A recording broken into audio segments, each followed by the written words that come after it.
Ve más allá del karma. Maestro. Las técnicas son atajos, revoluciones, pero ¿no están estas cosas en contra del Tao, Suabaz, la naturaleza? Lo están. Están en contra del Tao, están en contra de Suabaz. Cualquier esfuerzo está en contra de Suabaz, el Tao. El esfuerzo en sí está en contra del Tao. Si puedes dejárselo todo a Suabaz, el Tao, la naturaleza, entonces no es necesaria ninguna técnica, porque esa es la técnica suprema. Si puedes dejárselo todo al Tao, esa es la más profunda entrega posible. Estás entregándote a ti mismo, tu futuro, tus posibilidades. Estás entregando el tiempo mismo, todo esfuerzo. Esto significa infinita paciencia, espera. Si puedes entregarlo todo a la naturaleza, entonces no hay esfuerzo, entonces no haces nada. Simplemente flotas. Estás en un profundo estado de dejarte ir. Las cosas te suceden, pero tú no estás haciendo ningún esfuerzo por ellas. Ni siquiera las estás buscando. Si suceden, está bien. Si no suceden, está bien. No tienes ninguna preferencia. Lo que sucede, sucede, no tienes expectativas y, por supuesto, tampoco frustraciones. La vida va fluyendo. Tú fluyes en ella. No tienes ningún objetivo que alcanzar, porque con el objetivo entra el esfuerzo. No tienes ninguna parte a la que ir, porque si tienes alguna parte a la que ir, entrará el esfuerzo. Está implícito. No tienes ninguna parte a la que ir, ninguna parte a la que llegar, ninguna meta, ningún ideal. No hay que lograr nada, lo entregas todo. En este momento de entrega, en este mismo momento, todo te sucederá. El esfuerzo llevará tiempo. La entrega no llevará tiempo. La técnica llevará tiempo. La entrega no llevará tiempo. Por eso la llamo la técnica suprema. Es una no técnica. No puedes practicarla. No puedes practicar la entrega.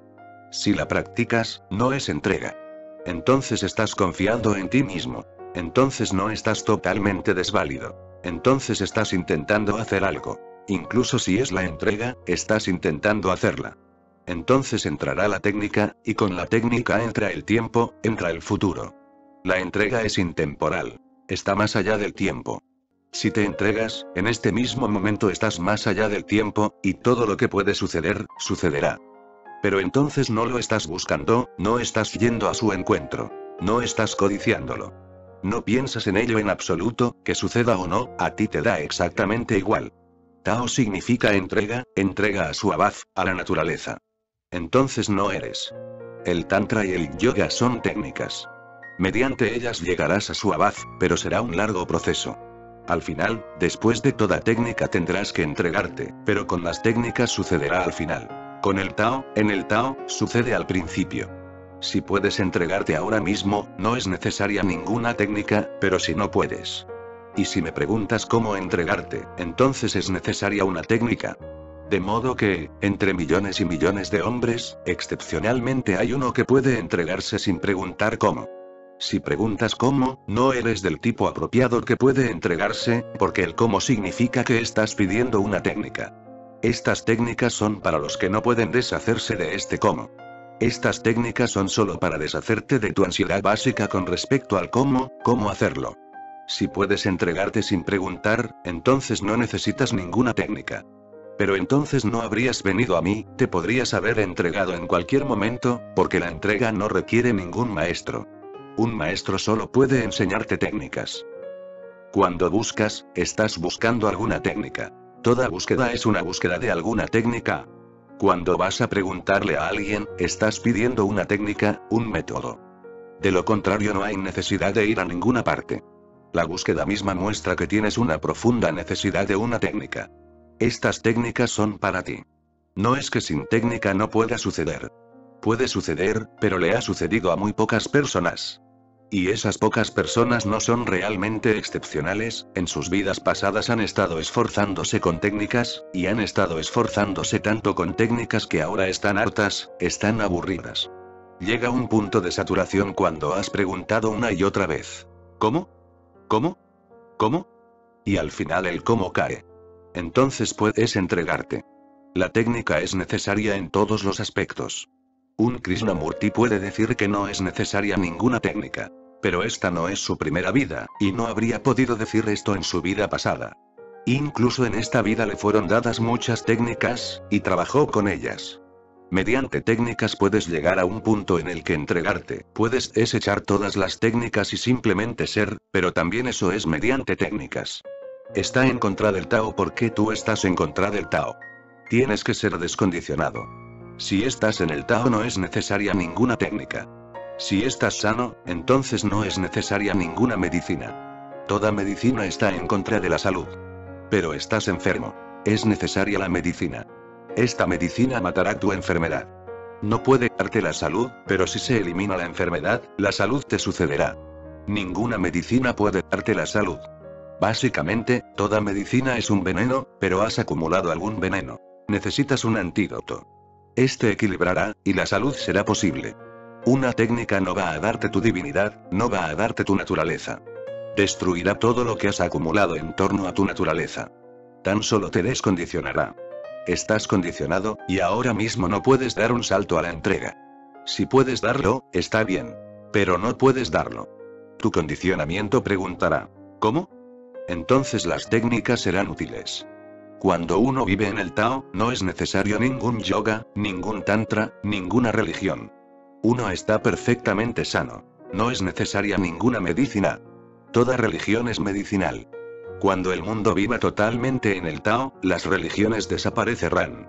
No será necesario ningún maestro, ningún Buda, ningún Jesús, porque todo el mundo será un Buda o un Jesús. Pero ahora mismo, tal como eres, necesitas técnicas. Esas técnicas son antídotos. Has acumulado en torno a ti una mente tan compleja que todo lo que se te diga o dé, lo complicarás. Lo harás más complejo, lo harás más difícil. Si te digo, entrégate, preguntarás, ¿cómo? Si digo, usa técnicas, preguntarás, ¿técnicas? ¿No están las técnicas en contra del Tao? Si digo, no es necesaria ninguna técnica. Simplemente entrégate y Dios te sucederá, preguntarás inmediatamente, ¿cómo? ¿Qué mente la tuya? Si digo, el Tao está aquí y ahora. No necesitas practicar nada, simplemente da un salto y entrégate, dirás, ¿cómo? ¿Cómo puedo entregarme? Si te doy una técnica para responder a tu cómo, tu mente dirá, pero no está un método, una técnica, un camino, en contra de su abad, en contra del Tao. Si la divinidad es mi naturaleza, entonces ¿cómo va a ser lograda mediante una técnica? Si ya está ahí, entonces la técnica es fútil, inútil. ¿Por qué malgastar el tiempo con la técnica? Observa esta mente. Recuerdo que sucedió una vez que un hombre, el padre de una niña, le pidió al compositor Leopold Godowsky que fuera a su casa y le diera una audición a su hija. Esta estaba aprendiendo a tocar el piano. Godowsky fue a su casa. Pacientemente, escuchó tocar a la chica. Cuando terminó, el padre estaba radiante, y gritaba de felicidad, y le preguntó a Godowsky, ¿no es maravillosa? Se cuenta que Godowsky dijo, es maravillosa. Tiene una técnica asombrosa. Nunca he oído a nadie tocar piezas tan sencillas con tan gran dificultad. Tiene una técnica asombrosa. Tocar piezas tan simples con tan gran dificultad, nunca lo había visto antes. Esto es lo que sigue sucediendo en tu mente. Incluso una cosa sencilla la harás complicada, harás que te resulte difícil. Y esta es una forma de defensa, esta es una medida de defensa, porque cuando creas dificultad, no necesitas hacerla, porque primero hay que solucionar el problema, y luego puedes hacerla. Si te digo que te entregues, preguntas cómo. A no ser que responda a tu cómo vas a poder entregarte. Si te doy una técnica, inmediatamente tu mente crea un nuevo problema. ¿Por qué una técnica? Está su abad, está el Tao, Dios está dentro de ti, así que ¿por qué este empeño, este esfuerzo? A menos que se responda a esto, no hay necesidad de hacer nada. Recuerda, puedes seguir en un círculo vicioso por siempre jamás. Tendrás que romperlo en alguna parte y salir de él. Sé decidido, porque solo con decisión nace tu humanidad. Solo con decisión te haces humano. Sé decidido. Si puedes entregarte, entrégate. Si no puedes entregarte, entonces no crees problemas filosóficos. Entonces usa alguna técnica. De ambas maneras te sucederá la entrega. Si puedes entregarte ahora mismo, está bien.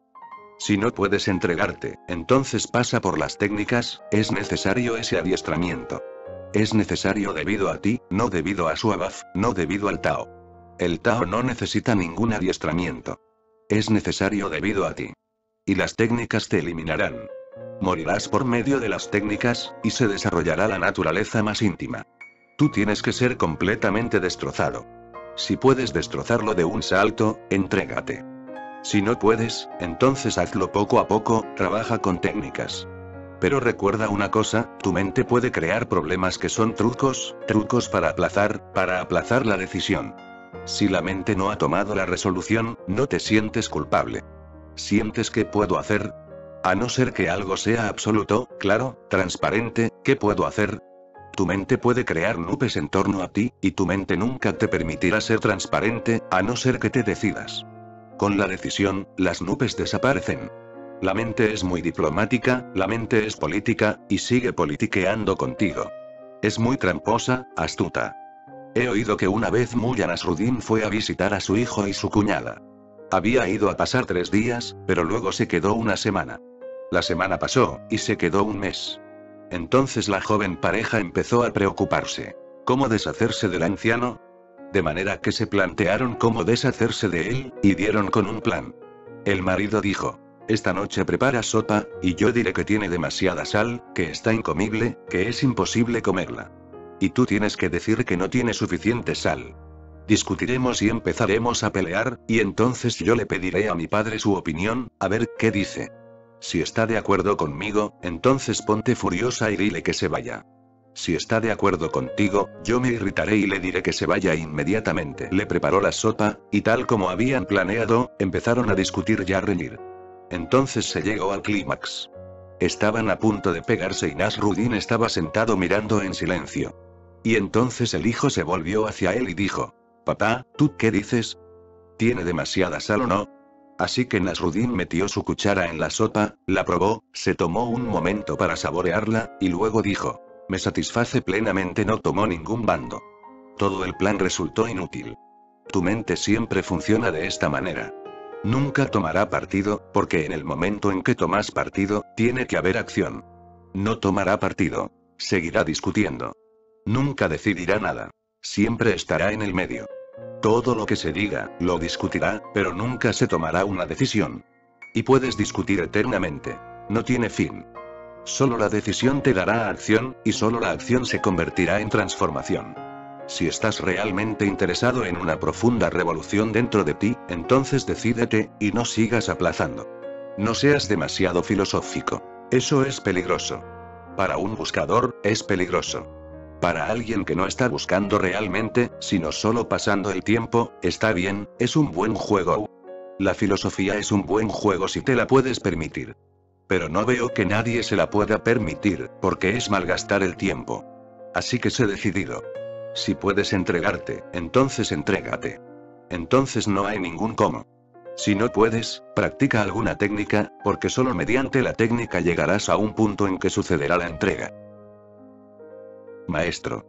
En el curso natural, tras millones de años y vidas, uno se iluminará, pero puede que ya hayamos pasado por millones de años y de vidas y aún no estamos iluminados.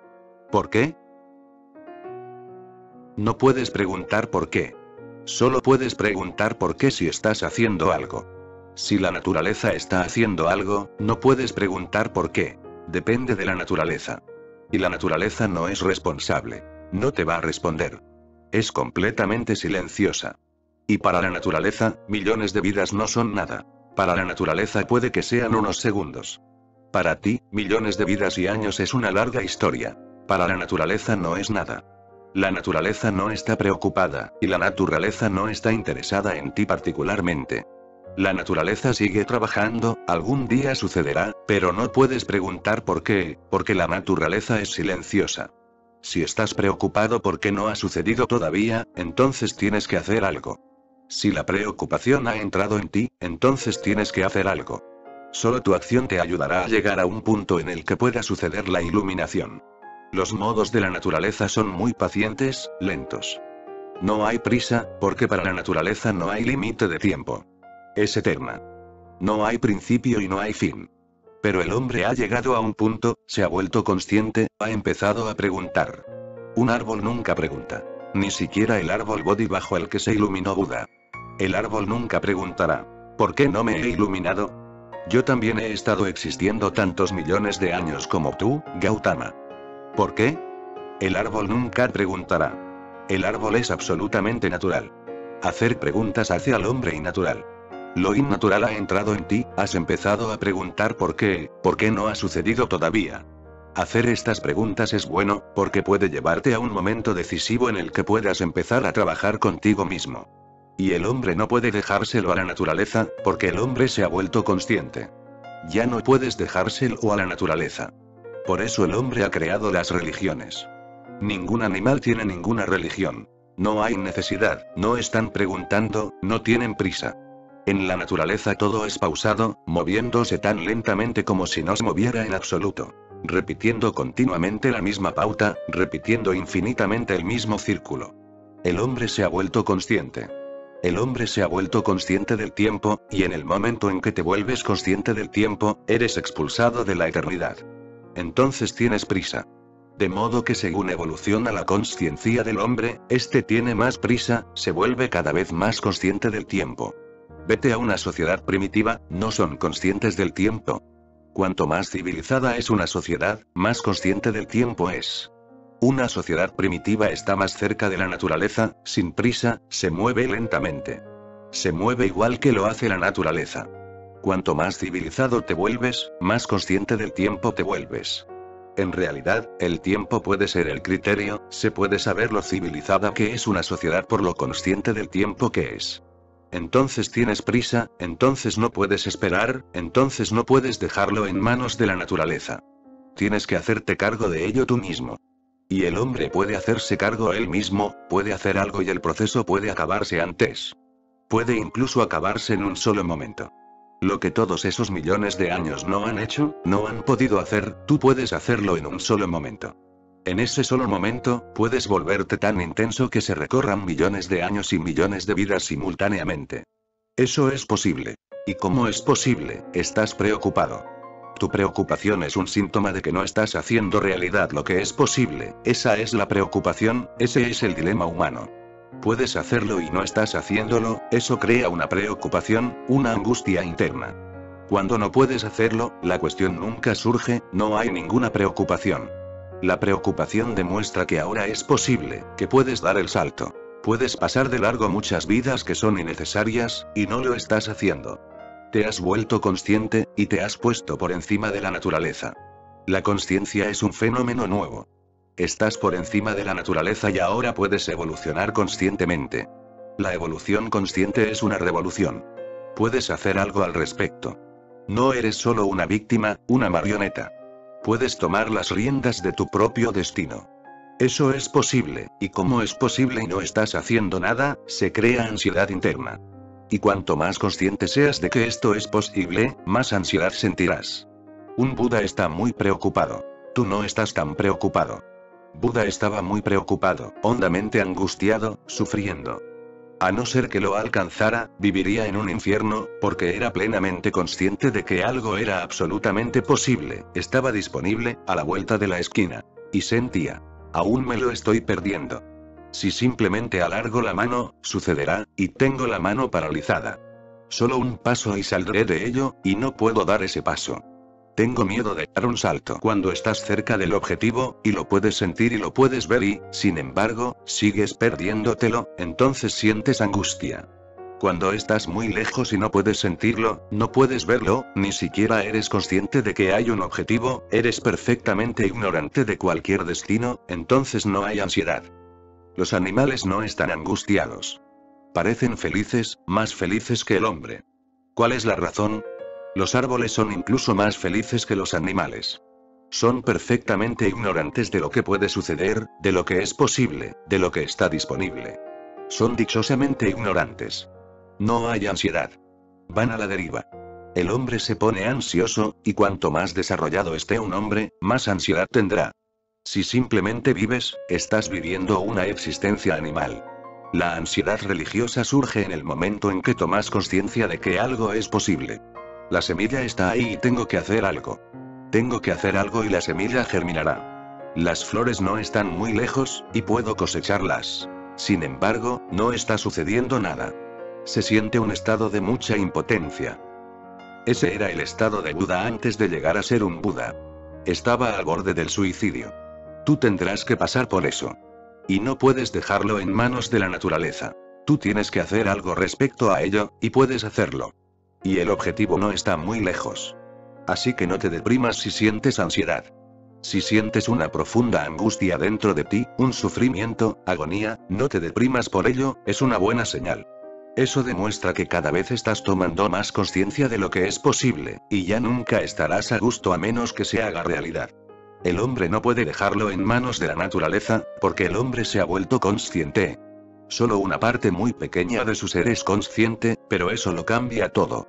Y a no ser que tu ser total se vuelva consciente, no puedes volver a conocer la felicidad sencilla del animal o de los árboles. Ahora solo hay una forma de conocerla, volverse cada vez más alerta, más consciente, y más despierto. No puedes retroceder. No hay ningún proceso para dar marcha atrás. Nadie puede dar marcha atrás. Puedes permanecer donde estás y sufrir, o tienes que avanzar e ir más allá del sufrimiento. No puedes dar marcha atrás. La inconsciencia total es dichosa, la consciencia total es dichosa, y tú estás en medio. Una parte de ti se ha vuelto consciente, y la mayor parte de ti aún es inconsciente. Estás dividido. Te has vuelto dos, no eres uno. La integración se ha perdido. Los animales están integrados y, luego, los santos están integrados. El hombre no está integrado, una parte sigue siendo animal y una parte se ha vuelto santa. Hay una lucha, conflicto, e independientemente de lo que hagas, nunca puedes hacerlo con un corazón. Así que hay dos caminos. Uno es engañarte a ti mismo, eso es volverte totalmente inconsciente de nuevo. Puedes tomar drogas, puedes beber alcohol, puedes tomar otros estupefacientes, recaes al mundo animal. Drogas la parte que se ha vuelto consciente. Te vuelves totalmente inconsciente. Pero es un engaño temporal. Volverás a elevarte. El efecto de la sustancia química se acabará y tu conciencia volverá a ser consciente. La parte que has reprimido a la fuerza con el alcohol o las drogas o alguna otra cosa, volverá a emerger, y entonces sufrirás más, porque entonces puedes comparar. Sufrirás más. Puedes seguir drogándote a ti mismo. Hay muchos métodos, no solo químicos. Hay métodos religiosos. Puedes usar un japa, un mantra. Puedes salmodiarlo y crear un efecto estupefaciente. Puedes hacer muchas cosas que pueden volverte inconsciente de nuevo, pero eso será temporal, tendrás que salir de ello. Y saldrás con un sufrimiento más profundo dentro de ti, porque entonces podrás comparar. Si esto es posible en la inconsciencia, ¿qué será posible en la consciencia total? Tendrás más hambre de ello, te sentirás más hambriento. Recuerda una cosa. La totalidad es dicha. Si eres inconsciente totalmente, eso también es dicha, pero no eres consciente de ella. Los animales son felices, pero no son conscientes de su felicidad. De modo que es fútil. Es similar a que cuando estás dormido seas feliz, y cuando estás despierto seas infeliz. La totalidad es dicha. Puedes ser total también en la consciencia. Entonces habrá dicha y serás plenamente consciente de ella. Esto es posible mediante sadhana, mediante métodos, mediante la práctica de técnicas que aumentan tu consciencia. No estás iluminado porque no has hecho nada por ello, pero has tomado conciencia de que no estás iluminado. Esto lo ha hecho la naturaleza. En millones de años, la naturaleza te ha hecho consciente. Puede que no seas consciente del hecho de que el hombre ha dejado de crecer en lo que respecta al cuerpo. Tenemos esqueletos que tienen millones de años, pero no hay ningún cambio visible. Son similares a nuestros esqueletos. De modo que durante millones de años no ha habido ningún desarrollo en el cuerpo, ha permanecido igual. Ni siquiera el cerebro ha crecido, ha permanecido igual. En lo referente al cuerpo, la evolución ha hecho todo lo que se podía hacer. En cierto modo, ahora el hombre es responsable de su propio crecimiento. Y el crecimiento no va a ser físico. El crecimiento va a ser espiritual. El esqueleto de un Buda y tu esqueleto no son básicamente diferentes, pero tú y Buda sois absolutamente diferentes. La evolución está operando horizontalmente. Los métodos, las técnicas, las religiones, operan verticalmente. Tu cuerpo se ha detenido, ha llegado a un punto omega. Ya no hay ningún crecimiento adicional para él. Horizontalmente, la evolución se ha detenido. Ahora empieza una evolución vertical. Ahora, estés donde estés, tienes que dar un salto verticalmente. Esa evolución vertical será de la consciencia, no del cuerpo. Y tú eres responsable de ella. No puedes preguntar por qué a la naturaleza, pero la naturaleza sí puede preguntarte por qué no estás iluminado todavía, porque ahora todo está provisto. Tu cuerpo tiene todo lo que es necesario, tienes el cuerpo de un Buda. Exactamente todo lo que es necesario para que te suceda el Buda lo tienes. Con solo una nueva configuración, una nueva síntesis de todos los elementos dados, el Buda te sucederá. La naturaleza puede preguntarte por qué no estás iluminado todavía, porque la naturaleza te ha provisto con todo. Y que la naturaleza te pregunte no será irrelevante, pero que tú le preguntes a la naturaleza es absurdo. No se te puede permitir preguntar. Ahora eres consciente y puedes hacer algo. Todos los elementos te han sido dados. Hay hidrógeno, hay oxígeno, hay electricidad. Solo tienes que hacer ciertos esfuerzos y experimentos, y el agua sucederá. Todo lo que se requiere para que te ilumines, lo tienes, pero está disperso. Tienes que combinarlo, sintetizarlo, tienes que armonizarlo, y de pronto surgirá la llama que se vuelve la iluminación. Todas estas técnicas son para eso. Lo tienes todo. Solo es necesaria alguna pericia, saber qué hacer, para que la iluminación te suceda. Maestro. Dices que millones de vidas y millones de años de evolución natural se pueden evitar alcanzando la consciencia total y la libertad total. ¿No podría argumentarse que no se debería interferir con ese karma, con sus fuerzas naturales de causa y efecto, mediante atajos? ¿O es también el camino de la divinidad poner semejante posibilidad al alcance del mundo que evoluciona, del alma que evoluciona? Todo puede argumentarse, pero los argumentos no conducen a ninguna parte. Puedes argumentar, pero ¿cómo va a ayudarte ese argumento? Puedes argumentar que no se debería interferir con el proceso natural del karma. No interfieras, entonces. Pero entonces sé feliz en tu desdicha. Y no lo eres. Quieres interferir. Si puedes confiar en el proceso natural, eso es estupendo. Pero entonces no te quejes. No preguntes. ¿Por qué es esto así? Es así debido al proceso natural del karma. ¿Estás sufriendo? Estás sufriendo debido al proceso natural del karma. Si no, no es posible. No interfieras. Esta es la doctrina del destino, del Kismet, la doctrina de creer en el destino. Entonces no estás haciendo nada, todo lo que está sucediendo, y tienes que aceptarlo. También entonces se vuelve una entrega, y no necesitas hacer nada. Pero es necesaria la capacidad de aceptar totalmente. En realidad, no hay necesidad de interferir, pero puedes estar en un estado en el que no interfieras. Estás constantemente interfiriendo con todo. No puedes dejarlo en manos de la naturaleza. Si puedes dejarlo, entonces no es necesario nada más, y todo te sucederá. Pero si no puedes dejarlo, entonces interfieres. Y puedes interferir, pero hay que comprender el proceso. En realidad, meditar no es interferir en el proceso del karma. Más bien es salir de él de un salto. No es exactamente interferir. Es salir de un salto de la rueda viciosa, del círculo vicioso. El círculo continuará, y el proceso llegará a su fin por sí mismo. Tú no puedes llevarlo a su fin, pero puedes estar fuera de él, y una vez que estás fuera de él, se vuelve ilusorio. Por ejemplo, Ramana Maharshi murió de cáncer. Sus discípulos intentaron persuadirle para que recibiera algún tratamiento. Él dijo: muy bien. Si queréis, y si os hace felices, entonces tratadme. Pero por lo que a mí respecta, está bien. Los médicos estaban asombrados, porque su cuerpo estaba sufriendo, tenía mucho dolor, pero en sus ojos no había ningún dolor. Su cuerpo estaba sufriendo muchísimo, pero él no estaba sufriendo.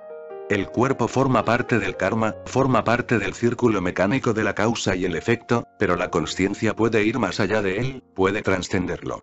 Él era tan solo un testigo. Estaba viendo que el cuerpo estaba sufriendo, que el cuerpo iba a morir, pero él era un testigo. Él no estaba interfiriendo con ello, no estaba interfiriendo en absoluto. Tan solo estaba observando lo que estaba sucediendo, pero no estaba en el círculo vicioso, no estaba identificado, no estaba dentro de ese círculo. La meditación no es una interferencia.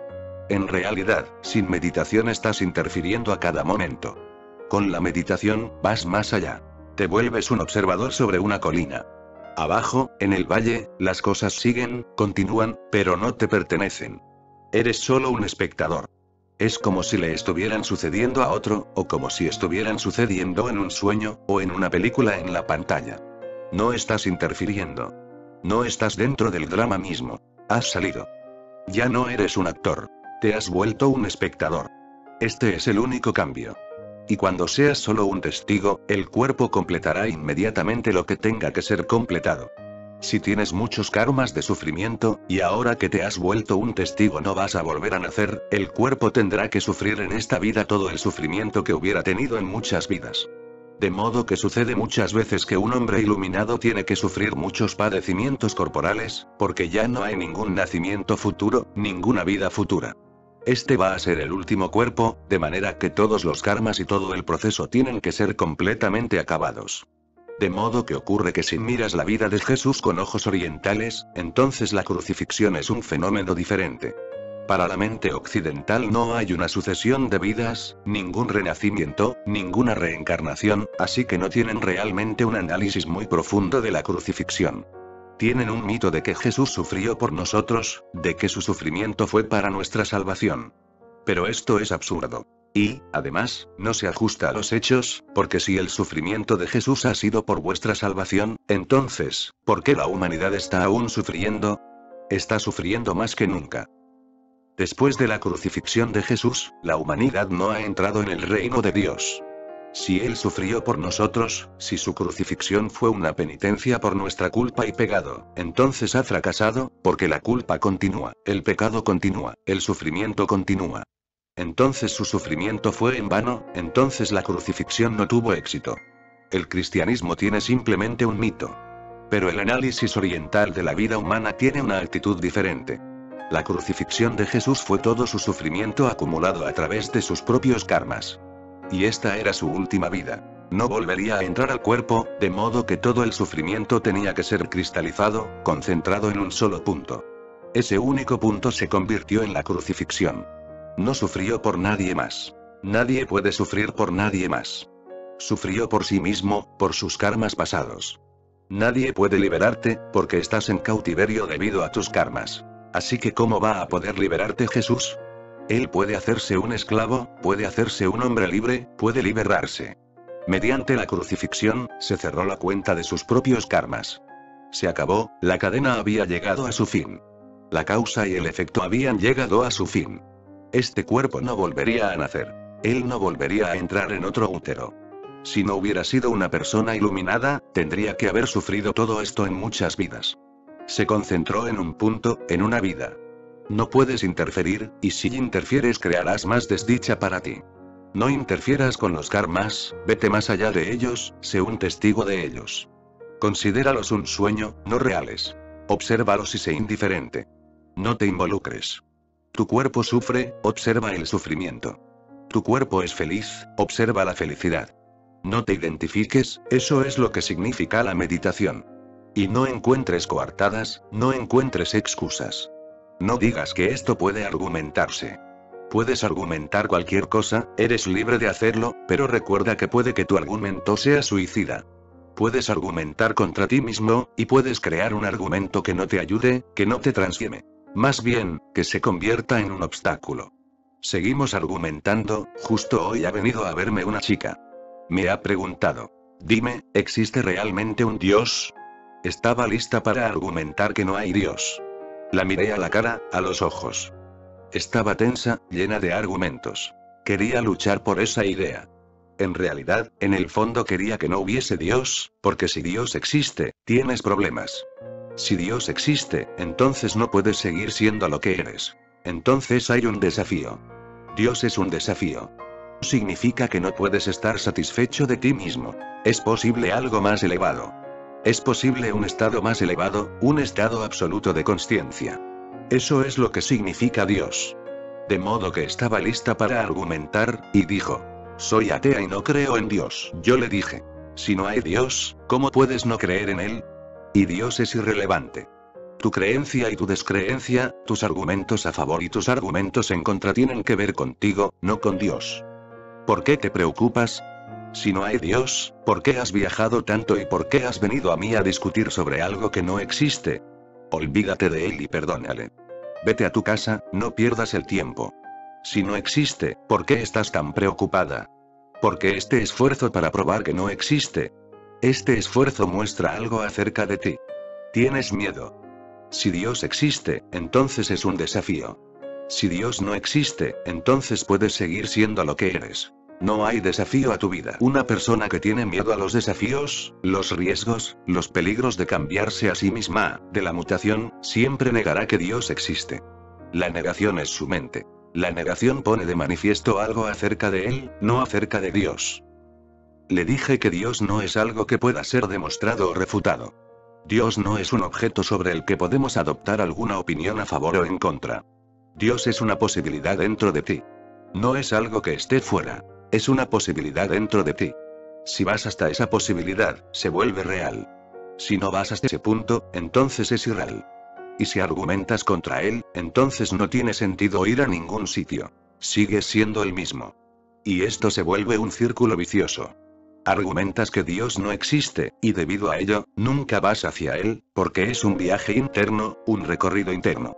Nunca te mueves, porque ¿cómo vas a ir hacia un punto que no existe? De modo que sigues siendo el mismo, nunca encuentras a Dios.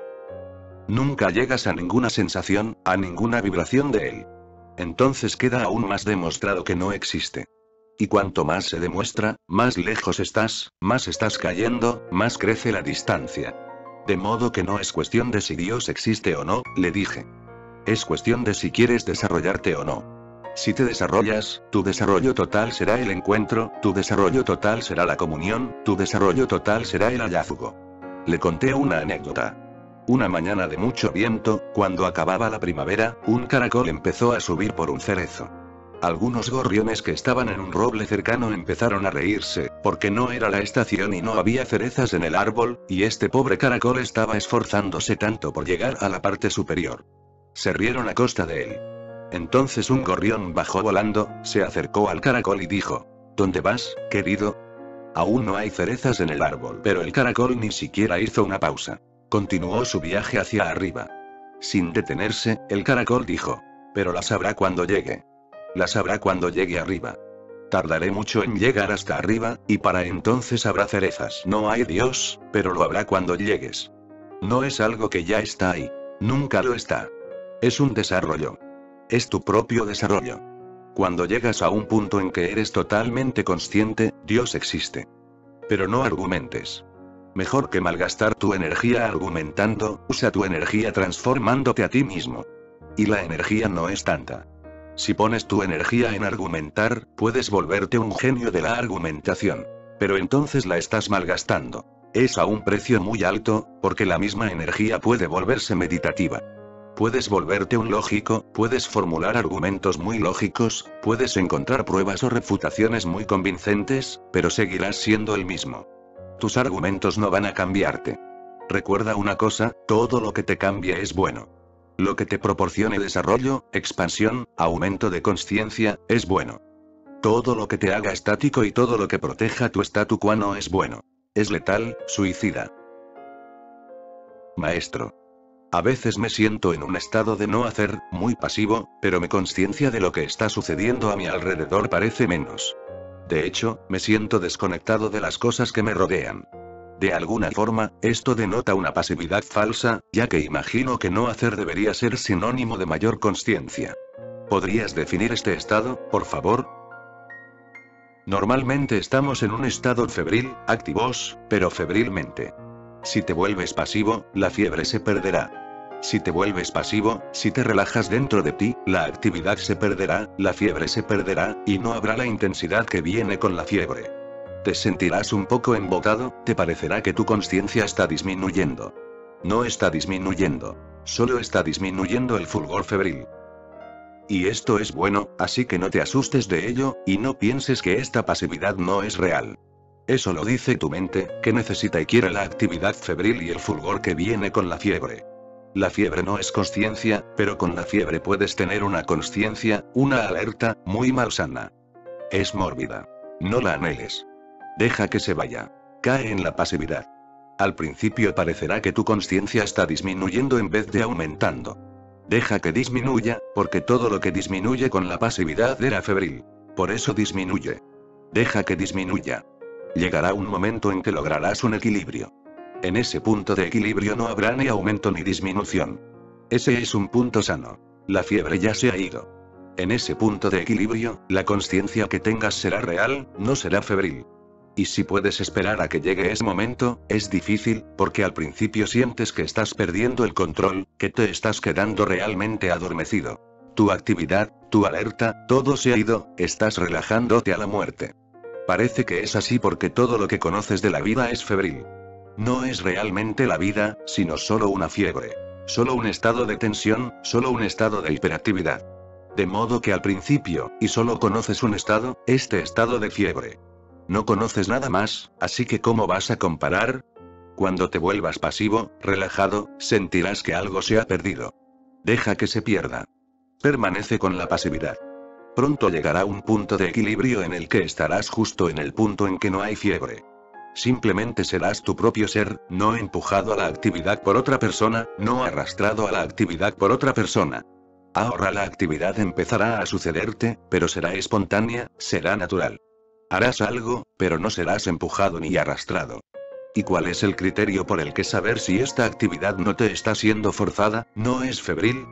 Esto es lo que cuenta, si la actividad es espontánea, no sentirás ninguna tensión con ella, no sentirás ninguna carga. La disfrutarás. Y la actividad se volverá un fin en sí misma. No habrá otro fin. No será un hecho para alcanzar otra cosa. Será un desbordamiento de tu propia energía. Y este desbordamiento sucederá aquí y ahora. No será para algo en el futuro. Lo disfrutarás. Sea lo que sea que estés haciendo, cavando un hoyo en el jardín, o podando los árboles, o simplemente estando sentado, o andando, o comiendo, se volverá absoluto en sí mismo, una acción total. Y después no estarás cansado. Más bien te sentirás renovado. Una actividad febril te cansa. Es mórbida. Una actividad natural te nutre. Te sientes con más energía, con más vitalidad después de ella. Te sientes más vivo después de ella.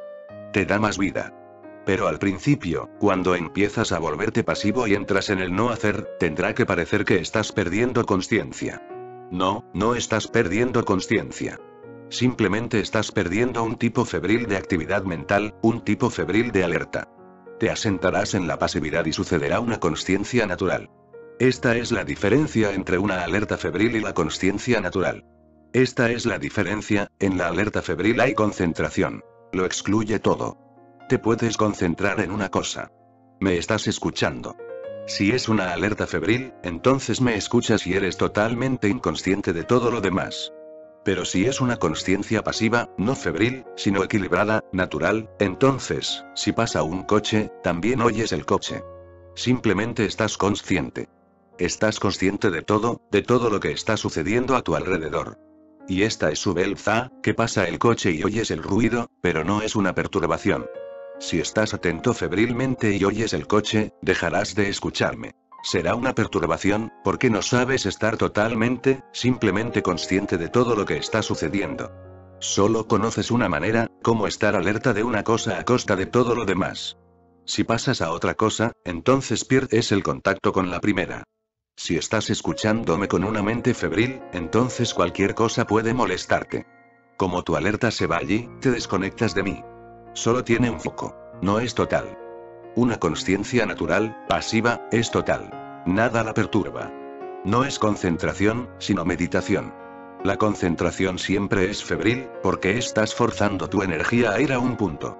La energía por sí misma fluye en todas direcciones. No tiene ninguna dirección en que moverse. Simplemente disfruta fluyendo por todas partes.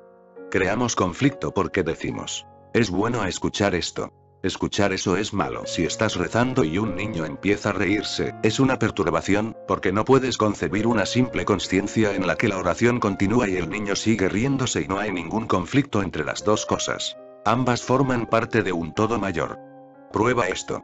Permanece totalmente alerta, totalmente consciente. No te concentres. Toda concentración cansa, te sientes cansado porque estás forzando tu energía de una manera no natural. La simple consciencia lo abarca todo. Cuando estás pasivo y en un estado de no hacer, todo sucede a tu alrededor. Nada te perturba y nada te pasa desapercibido. Todo sucede y lo sabes. Eres testigo de ello. Hay un ruido, te sucede, entra en ti, luego pasa, y tú permaneces tal como estabas. Igual que en una habitación vacía, si no hubiera nadie aquí, el tráfico seguiría pasando, el ruido seguiría entrando en esta habitación, luego pasaría, y la habitación permanecería sin afectar, como si no hubiera sucedido nada. En la consciencia pasiva permaneces sin afectar. Todo sigue sucediendo, simplemente pasa por ti, pero nunca te toca. Permaneces indemne. En la concentración febril, todo te toca, te afecta. Una cosa más con respecto a esto. En la psicología oriental tenemos una palabra, sanskar. Condicionamiento. Si te estás concentrando en algo, serás condicionado, tendrás un sanskar, quedarás afectado por algo. Si simplemente eres consciente, pasivamente consciente, sin concentrarte, sin enfocarte, simplemente estando ahí, nada te condiciona. Entonces no acumulas ningún sanskar, no acumulas ninguna impresión. Sigues permaneciendo virgen, puro, indemne. Nada te toca. Si uno puede ser pasivamente consciente, pasa por el mundo, pero el mundo nunca pasa por él. Un monje zen, Bokuju, solía decir: ve y cruza el arroyo, pero no dejes que el agua te toque. Y no había ningún puente sobre el arroyo cerca de su monasterio. Muchos lo intentaban, pero cuando cruzaban, por supuesto, el agua les tocaba. De modo que un día un monje fue y dijo: nos das acertijos. Intentamos cruzar ese arroyo. No hay puente. Si hubiera un puente, por supuesto que podríamos haber cruzado el arroyo y el agua no nos habría tocado. Pero tenemos que pasar por el arroyo, el agua nos toca. Así que Bokuju dijo: iré y cruzaré, y tú observa. Y Bokuju cruzó. Por supuesto, el agua le tocó los pies, y dijeron: mira, el agua te ha tocado. Bokuju dijo: a mi entender, no me ha tocado. Solo he sido un testigo. El agua tocaba mis pies, pero no a mí. Yo estaba simplemente siendo un testigo. Con la alerta pasiva, siendo un testigo, pasas por el mundo.